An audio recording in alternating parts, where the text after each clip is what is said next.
First and foremost, Chris Venables, in my opinion, is the best ever player in the Welsh Prem. He's definitely in the conversation. He's one of only 2 people to win 3 Player of the Years for the league. I think he's the 3rd top goal scorer in the league. He's got the most appearances.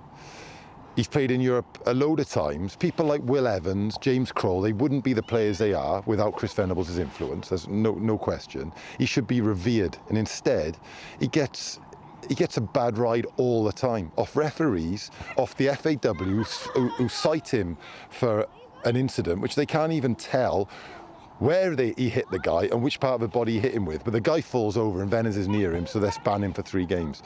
He gets a terrible rub of the green off officials and the FAW, and we should be celebrating this guy because he's the best we've ever had, and probably will ever have, to be quite honest, because these days someone as good as him goes. So the fact that he gets that is horrendous in the first place. But the red card is a joke. The referee, I question his integrity. I question his fitness levels to be able to referee at this level.